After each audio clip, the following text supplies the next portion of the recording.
Olá, meus amigos, estamos de volta aí com mais uma produção aqui da V-Unit. Hoje a gente vai falar de uma forma mais genérica sobre uma linha de uniformes específico.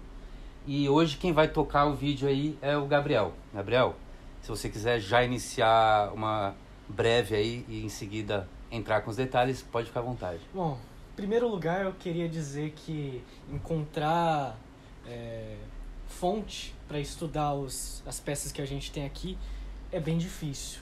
Então, com as fontes limitadas que são o Equipment Week, Camopedia e por observação também dos detalhes de cada peça, a gente reuniu as peças que tem à venda na loja e nós vamos contar um pouco da história dos uniformes de combate russos, os que são entregues ao soldado regular. Infelizmente, nessa playlist, nesse vídeo, a gente não vai abordar os uniformes tipo Gorka e nem os uniformes tipo Masking Suit ou de Sniper, que são os estilos Sunrak da Spozny ou os Kroch da Ana. Que são os materiais mais modernos. São materiais especializados. Entendi. Geralmente ou é PX, compra privada do soldado, tipo Bota-Loa ou Cry Precision, ou quem recebe são tropas mais especializadas, vamos chamar um termo genérico, os Spetsnaz. Entendi. Entra nisso o VDV, TSN, na verdade, TSN, calma aí, esqueci. Enfim, FSB, Grupo Alpha e Wimpel e Sobre, da MVD, que hoje é a Rosgardie. Então, daqui a gente tem o primeiro corte mais moderno do exército russo, que é a Afganka, que ela acompanha o exército soviético até o final da União Soviética. E daí ela continua no exército russo até 2008, quando eles aposentam o VSR 98 Flora. E eles entram com outros tipos de corte mais modernos. E aqui então você vai apresentar de que ano a que ano que a gente está com esse material separado? Bom, começando do Afganka, o Afganka ele entra no exército soviético mais ou menos no mesmo período que entra o BDO americano. Essa peça aqui é americana, a gente vai usar para comparação dos detalhes.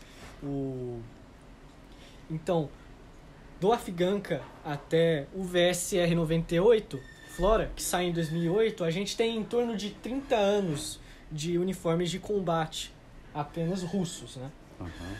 E daqui até o VKBO, não podemos esquecer o Pet dos Amigos, a gente chega já nos anos 2020, em torno de 40 anos já de história de uniforme aqui.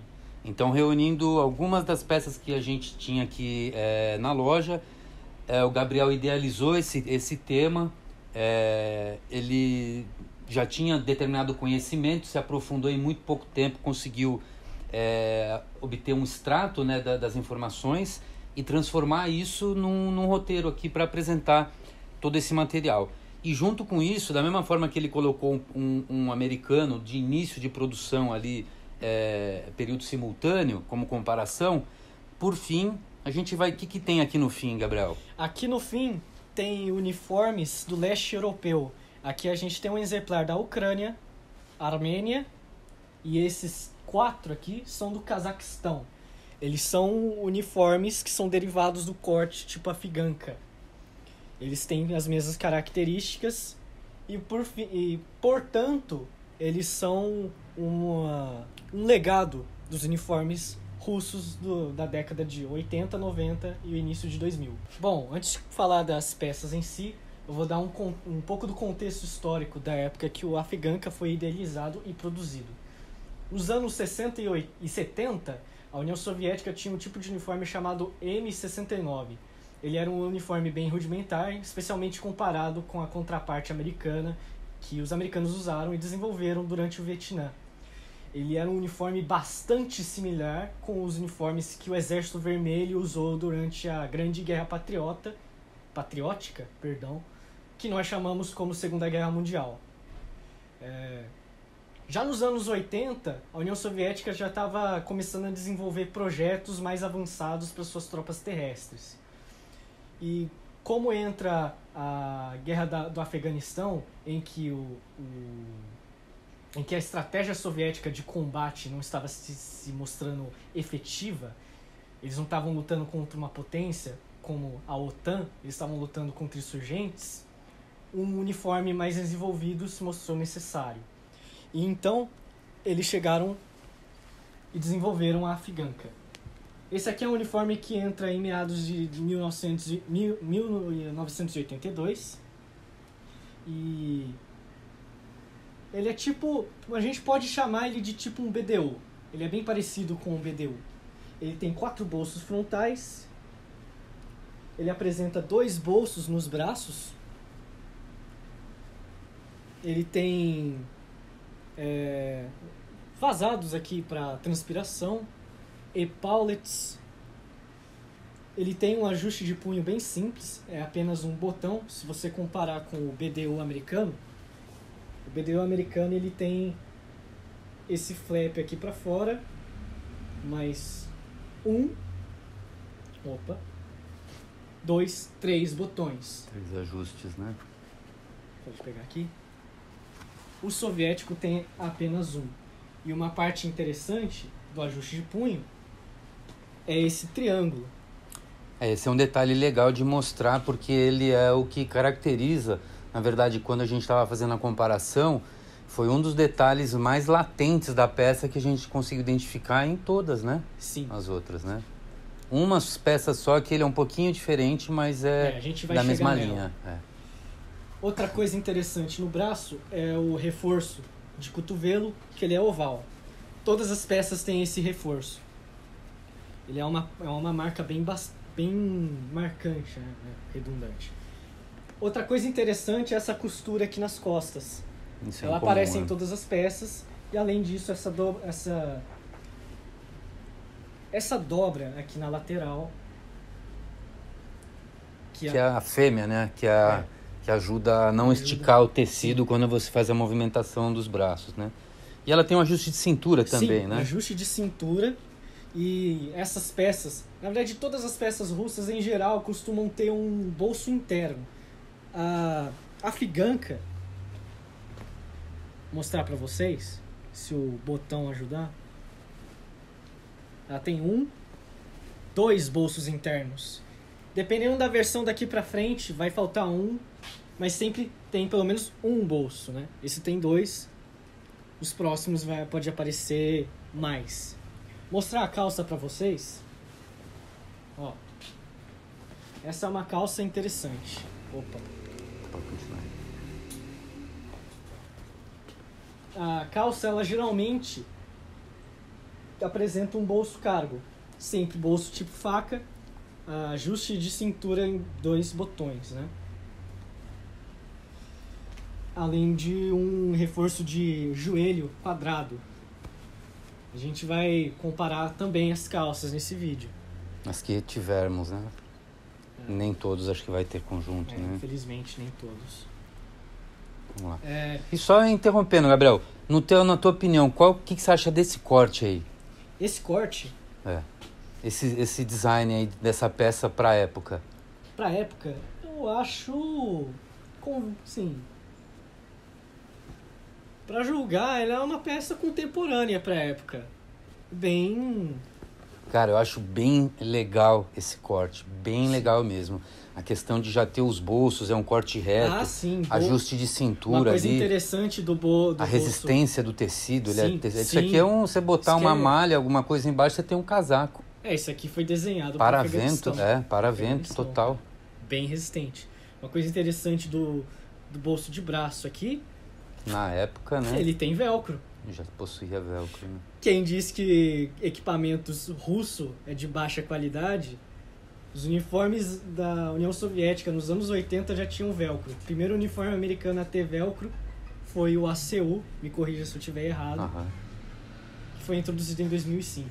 Há 20 anos atrás, os soviéticos já tinham velcro nos uniformes.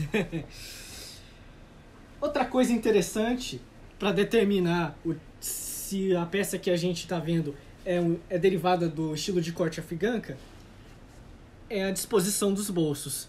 Os bolsos eles são similares, Eles têm uma dobrinha para expansão da carga nas laterais, mas na Afganka o bolso do peito ele é menor e ele é mais alto do que no BDU. Sem dúvida. Além do bolso de baixo ser mais largo do que no BDU. Bom, a Afganka acompanhou o exército soviético até a dissolução da União Soviética e também acompanhou o exército russo até todos os uniformes serem trocados pelo VSR-93. Mas ainda na Guerra do Afeganistão surge uma outra variante da Afganka bem interessante. Esse é um padrão de camuflado que nós chamamos de TTS-KO, ou Butan. Ele é um projeto que nós podemos comparar ao Erdol americano do Vietnã. Foram vários padrões de teste de camuflados. TTS-KO é uma sigla russa para camuflagem de 3 cores. Esse aqui em particular nós chamamos, ou melhor, os colecionadores de militaria chamam de TTS-KO marrom, pelo menos a gandola. Aqui na calça nós temos outro padrão diferente, TTS-KO Airborne. A gente, quando eu estava pesquisando, eu coloquei imagens na internet para saber qual o padrão de TTS-KO, pesquisar, né? E eu percebi essas diferenças.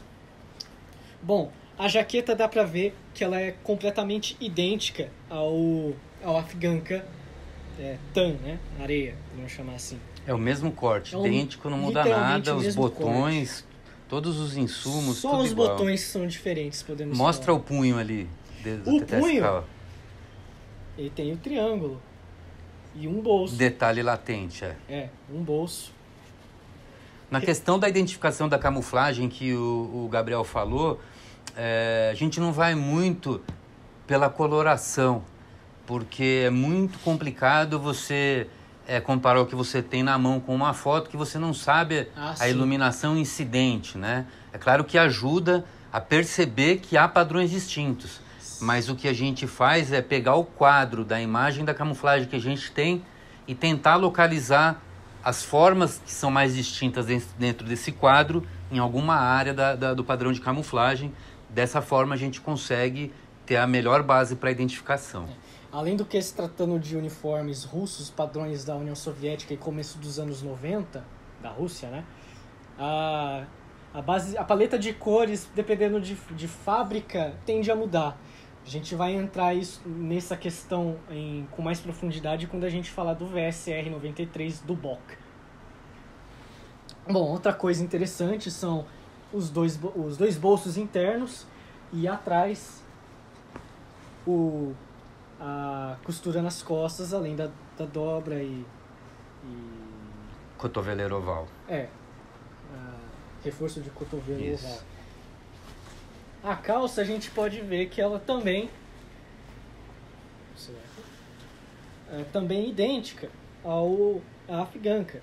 Dois bolsos cargo, 2 bolsos tipo faca, ajuste de cintura, reforço de joelho em quadrado. Agora, aqui tem uma parte interessante que eu esqueci de falar do Afganka. Ele tem 2 coisas interessantes. Ele tem uma fita que se prende do outro lado aqui da barra da calça por botão. O que é essa fita? Na União Soviética, eles ainda usavam os jack boots. Ainda tinha esse costume de usar essas botas. A bota sem laço, de cano alto. Então, nessa questão, era bem interessante não fazer bombacha, né? Manter a barra da calça dentro da bota. Mas algumas unidades usavam coturno. Então, a calça vem também com bombacha. Dá pra ver aqui. É um corte bem interessante. Outra coisa interessante que eu não encontrei no Afganka, mas nesse set TTS-KO tem. Ele tem o selo OTK. Esse selo aparece em várias peças, tanto soviéticas quanto russas. Ele é um selo que mostra se a peça foi aprovada para combate ou para distribuição dentro do exército. Isso dentro da União Soviética, dentro da Rússia também. Bom, o TTS-KO ele persiste na União Soviética, assim como a Afganka, até a dissolução da União Soviética. E ainda na Federação Russa, eles continuam usando o TTS-KO, menos abrangente, né?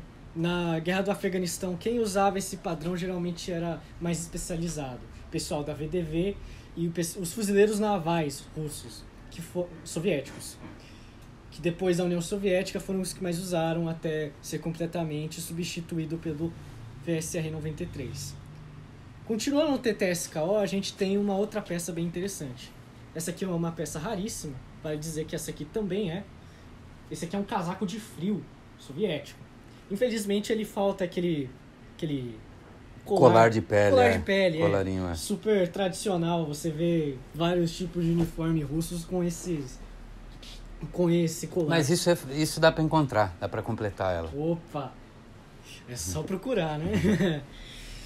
Então, o que a gente estava falando das diferenças de paleta de cor é isso aqui. A gente comparou as peças e a gente conseguiu perceber que o TTS-KO da jaqueta de inverno é igual ao TTS-KO da gandola. É um TTS-KO marrom, mas vocês podem ver que é diferente. Bom, de duas uma. Ou esse TTS-KO foi feito especialmente para regiões áridas, onde o TAN é mais predominante, ou foi erro de fabricação. No caso, paleta errada, saiu um uniforme na coloração errada. Isso vai ser bem persistente durante os anos 90 na Rússia.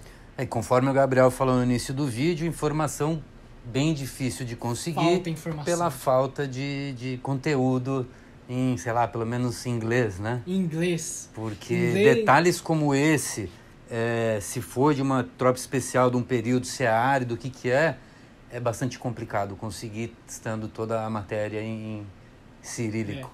As coisas que a gente mais encontra, pelo menos um artigo muito interessante que eu encontrei foi sobre o cerco do Nordost. Em 2002, foi o assalto da FSB no Teatro de Moscou. Ele é um artigo muito bom. Um baita artigo. Baita artigo. Recomendo. Bom, outra coisa interessante sobre essa jaqueta de inverno soviética é que ela tem similaridades com o M65, o famoso. Esse mesmo. Não, pega. Daí, o Pedrão contra a regra, já manda aí, pronto. Câmera, editor e contra a regra. Eu ia falar que as duas são jaquetas para frio e que uma coisa bem interessante, à primeira vista não parece, né? Mas essa jaqueta tem capuz. É um capuz simples, ele é guardado aqui.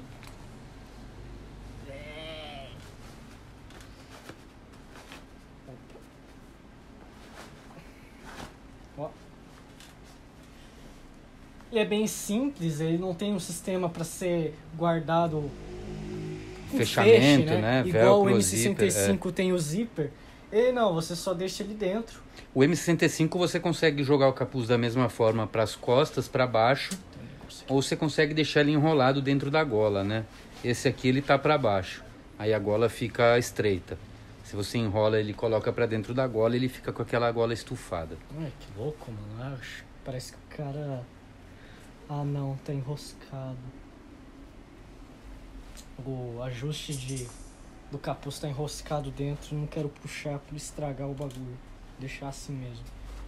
E outra coisa interessante é que a jaqueta também tem liner. E geralmente aquele pelo no colar, né, no pescoço, ele vem junto com o liner. Já é costurado. Nesse caso, a gente identificou os botões por trás da gola. Sim. E que ele pode ser encaixado também, né? Sim. Ou um capuz um pouco mais reforçado, com a gola, com forração de pele, né? Ou mesmo vestir uma capa de pele nessa gola, Sim. O que é Às possível vezes também. Pode ser fixação pro liner também, né? Bom, a gente não sabe até pela falta de informação. Infelizmente. Bom, acaba a União Soviética. Entra a Federação Russa. O que acontece? Durante a União Soviética, a Rússia ficou com uma reputação muito, muito ruim no leste europeu. E o que eles queriam fazer é deixar essa reputação de lado e dar uma cara melhor para o próprio exército, o novo exército da Federação Russa. Então eles pegaram um padrão oriundo do projeto Butan, TTSKO, que eles chamavam de Dubok. Dubok, traduzido do russo, é carvalho, baseado nas árvores de carvalho. Também, oficialmente chamado também de padrão vertical, 3 cores. Esse aqui é o VSR 93. VSR 93 foi o nome dado por colecionadores. É uma sigla para Vooruzheny Sily Rossi, em russo, Forças Armadas Russas. Bom, pegar o padrão que dá para enxergar melhor, você consegue ver que ele é bem predominante as manchas verticais. Infelizmente a gente não tem uma gandola para ilustrar, mas a gente pode pegar as similaridades pela calça, que elas são todas afiganca, e dá pra ver aqui bolso faca, ajuste de cintura, bolso cargo, reforço de joelho quadrado. Essa aqui certeza que é um uniforme afiganca, todos são. Ela só, acho que modernizou um pouco, tirou, porque já não usava mais bota longa, né? Sim. Tirou o sistema de prender por baixo, mas ela não tem o bombacho também, né? Mesmo assim, eles continuaram usando bota dentro do... Persistiram, né, a usar bota dentro do... Ou melhor, calça dentro da bota. Uhum. Mesmo com os coturnos em uniformes mais... Entendi. Então, mesmo coturno baixo, a barra da calça fica ali por cima do cano, né? Legal. Por baixo do cano. Então. É mais é igual, a Flector é assim também. Aqui a gente pode mostrar... Mais uma variação, né? Todas as variações que a gente tem na loja. Estende mais um pouco, abre esses aí. Isso. Tá tudo dentro aí, Pedrão? Tá, né? Então, como eu tava falando, na verdade não, né? Como eu tava falando, a Rússia nos anos 90, e também com o TTSKO na União Soviética, tinha um problema de fabricação. Então, dependendo do controle de qualidade, da paleta de cor de cada fábrica, os uniformes saíam com uma coloração diferente. É claro que esse daí a gente percebe que ele nunca foi lavado. Sim. E que esses aqui já foram, além de lavados, usados. Esse então aqui confere... é um uniforme novo. Confere um grau de desbotagem até diferente para cada um deles. Mas Sim. a diferença do padrão é latente. Da variação, na verdade, sim. né? Mas continua a dúvida. Por causa da nossa da nossa ignorância. Porque a gente não tem acesso a fontes bem aprofundadas. Isso pode ser proposital para cada região russa que o exército atua. Quantos biomas eles devem ter lá, né? Tem o Cáucaso, tem as planícies, tem os Urais, tem padrões que são realmente diferenciados, são paletas reconhecíveis, diferentes, que é um padrão da Força Penitenciária Russa. Ele é um padrão bem bonito, ele é laranja.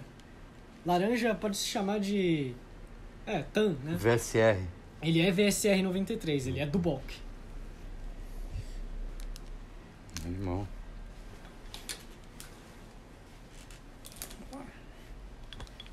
Bom, uma coisa interessante nessa peça, aqui você pode ver a bombacha, mas o soldado, ele cortou o ajuste. Passante, né? O passante. Passante, Ele tem botão aqui. E ainda apresenta preserva o botão, Bom, completamente igual a afiganca. Legal. Bom, em 1995, o exército russo ele começa a substituir o VSR 93 pelo VSR 98 numa oficial Flora. O que acontece? Por que eles mudam de padrão? O exército russo percebeu que o padrão na vertical não era muito eficiente. Então eles procuraram um padrão mais horizontal. E eles chegaram com o VSR 98 Flora. Esse aqui a gente tem a gandola, a gente vai mostrar pra vocês que ele é quase idêntico à Afganka. Ele tem os 4 bolsos na frente, essa é uma gandola bem grande, né, para uma pessoa... Bom, comparando ao sistema de tamanhos americanos, ela seria para um large ou extra large. Ele tem os epaulets, bolso no braço, reforço oval, o triângulo do ajuste de punho, Um botão, um botão. os respiros, Aqui ele tem um respiro diferente, é uma redinha, modernizou, né? modernizou. Costura nas costas, Padrão. dobrinha. Vamos abrir para vocês verem. Esse aqui, se não me engano, ele apresenta apenas um bolso interno. Ele não tem o outro. Agora, outra coisa bem interessante desse set é a calça, que sofreu já algumas modificações. Essa calça não tem bolso cargo.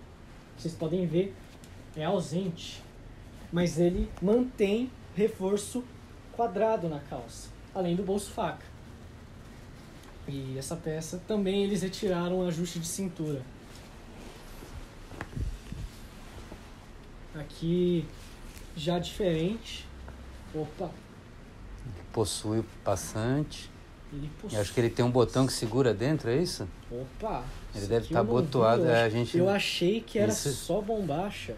passou batido. Tem um botão que segura dentro. Quer apostar? Vamos Vai até a orelha, né, o fazer negócio. aqui o negócio decente.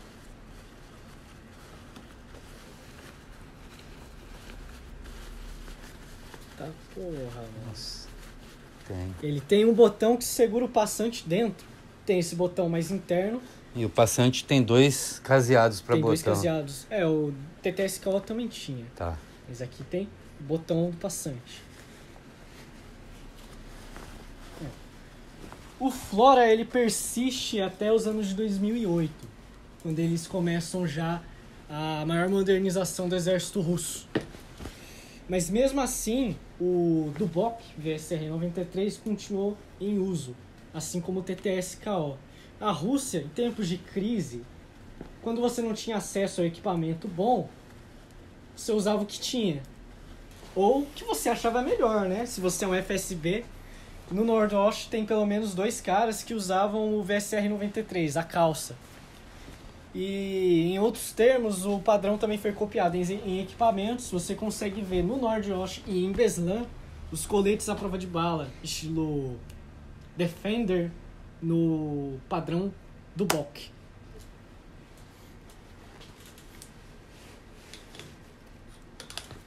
Aqui a gente tem outra calça do VSR-98. Ela é praticamente idêntica ao que tem do conjunto. Bolso faca, sem ajuste, reforço de joelho quadrado. Aqui o passante, ele tem botão interno? Provavelmente tem. Igual. Não. Ele não tem. Aquele acho que é mais moderno. Ou o cara pediu pra Não colocar. retirar. Os botões, Bom, eles... ele não tem nenhum botão, pra falar a verdade. Os botões foram trocados, né? Não digo... foram modernizados, na verdade, né? Sim. Sim. essa Não uma é mais coisa o botão importante. das versões antigas. Os Acabei de observar também. Sim. O do TTSKO é bem arcaico. Né? Para esse daqui já tem uma mudança, mas Já. tem uma semelhança. Para esse já é Sim. diferente. Bom, durante os anos 2000, mesmo com o Flora em uso pelo exército russo, eles já estavam pesquisando um modelo melhor, um modelo mais moderno, baseado nos digitais estilo Cadpat, que também foi a fonte para os americanos fazerem o UCP e o Marpat. Esse aqui é o padrão que a gente comumente chama de Digital Flora, mas o nome oficial dele é EMR. EMR em russo é uma sigla para, se não me engano, é Padrão Unificado das Forças Armadas, alguma coisa assim. Qual que era o intuito? Todas as forças de segurança iriam usar o mesmo padrão. De segurança não, porque tem a polícia que é de segurança, então seria padrões do exército. Agora, falando sobre corte, esse aqui é um padrão de corte que nós costumamos chamar de Afganca tipo 2. Ele não tem os bolsos embaixo e a gandola é usada por baixo da calça. Você vê padrões em fotos, na verdade, dos soldados russos usando esse padrão de Afganca, de corte Afganca, né? Mas aqui já começa a mudar um pouco do tradicional Afganca. Ele mantém os bolsos simplinhos. Esse aqui apenas dobra na lateral para estofamento. Epaulets mais avançados com velcro. Já é uma mudança. Ele tem o bolso na lateral. O reforço de cotovelo já muda. Ele é quadrado. Mas uma coisa bem interessante é aqui. Apesar de ser o ajuste de punho ser em velcro e já abrangindo um range maior, ele é um triângulo. Continua o triângulo. O triângulo persiste. A manga. Olha lá. E atrás, outra coisa interessante, a costura nas costas foi modernizada e agora você tem ventilação aqui. Isso é bem interessante. Teve uma peça que a gente teve aqui, que não tem mais infelizmente, que ela é um vínculo do MR com o Flora, mas eu acho que era desse aqui, que seria o Flora nesse corte com o tecido hipstop. Os últimos Floras que a gente adquiriu. Eu tenho. Você tem um? Tenho. Aí. Pensei em trazer, mas... falar em pensar em trazer, eu esqueci os meus KLMK também. Caralho. Opa. Mas é uma peça que linka uma era a outra, né? Então sim, seria o camuflagem Flora ainda, porém já com o corte... o tecido hipstop. Sim. Aquele meu Bom, a calça tá em casa, a gandola tá em outro lugar. Queria vender, dei uma separada, assim, emprestei pra um amigo a calça, a gandola ficou naquele... Você comprou aqui? Comprei aqui. Então, é o que eu tava me referindo, é o dele, então. Pixelka, que é o nome desse padrão aqui, ele durou pouco tempo. Mais tarde, em torno de 2010, 2012, entra o VKBO. O Pixelka, você pode ver imagens dos ucranianos, não, dos russos na Crimeia. Eles estavam usando um uniforme mais velho, até porque não tem pets, dava pra dar aquela desculpa que não era soldado russo, era tropa de segurança dos insurgentes, né? A diferença entre um e outro é a coloração. Coloração e tecido, né? Mudança do padrão. Mas esse aqui é o VKBO quinta camada. O que é o VKBO? O VKBO é o sistema russo de modernização dos uniformes. Ele entra com o Ratnik, só que o Ratnik é dos equipamentos. Essa peça aqui eu peguei um americano para mostrar as semelhanças. Esse aqui é o ECWCS americano, a quinta camada. Esse aqui é o VKBO russo, quinta camada. Então o que acontece? Os russos se inspiraram no ECWCS para fazer o sistema de camadas dele, o VKBO, esqueci de falar que é o sistema de camadas, que abrange camiseta, gandola, jaqueta de frio. E se espelhando no americano, eles fizeram uma jaqueta bem similar. Que bonita, hein? Nossa, é linda essa coisa. Cheira down, né? É down. As únicas diferenças entre o VKBO e o ECWCS são a presença de epaulets no russo e a ausência de poder guardar o capuz na gola. Capuz na gola, Você pode ver aqui, tem aqui um sisteminha com velcro para guardar o capuz no CWCS. Esse aqui já não tem no VKBO. E outra coisa bem interessante, ele tem bolso interno. Que nem eu falei, todo uniforme russo, bolso interno. O ECWCS não tem. Não tem, é verdade. Bom, ainda com o VKBO em uso, lá para, chutando 2017 e 2016, esse aí já é um uniforme do Ratnik, já faz parte do sistema Ratnik. Ele é chamado de 6SH-112. Não é esse aqui, mas eu peguei esse aqui porque ele é extremamente similar ao corte. A camuflagem nem tanto. O que acontece?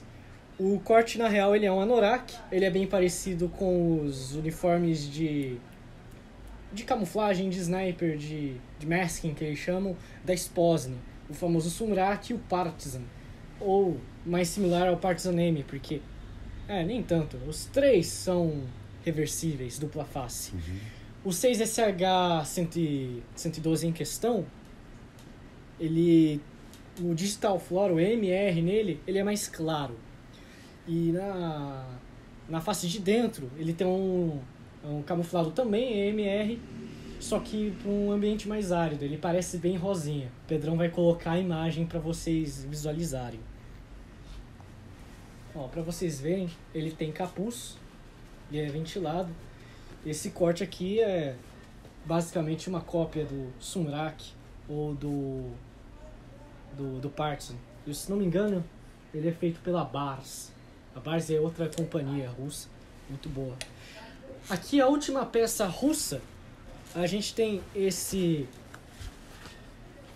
corte tipo afganca, vamos falar assim. Ele é num camuflado DPM, os russos costumam chamar o DPM deles de Kukla, na coloração azul. O que é esse uniforme? Gabriel, esse aqui é um uniforme de OP4 russo? Negativo. Esse aqui é um uniforme de polícia. No leste europeu, a polícia costuma usar camuflados azuis. Você vê isso no Afeganistão, no Iraque, na Sérvia, na Ucrânia, em Bielorrússia. Você vê a OMON da Bielorrússia de azul, e assim como a OMON da Rússia usando azul. E é bem aparente que esse corte, o que o Vini falou, aquele VSR que ele me vendeu, hipstop, esse aqui já é hipstop. Que eu tava falando das similaridades, reforço de braço redondo, o triângulo no ajuste de punho, bolso no braço, na frente os 4 bolsos, epaulet, bolso nos na braços, lateral, costura atrás. É com velcro? O bolso? É. Lógico que é com velcro. E o do peito? No peito? Não, o bolso do peito. Bolso, não. Permanece botão também. Botão. E essa versão ele já não tem um ajuste de cintura, né? Ele falta. Outra coisa que eu esqueci, acho que eu não esqueci quando eu tava falando do Flora, que tiraram o ajuste de cintura. Falou.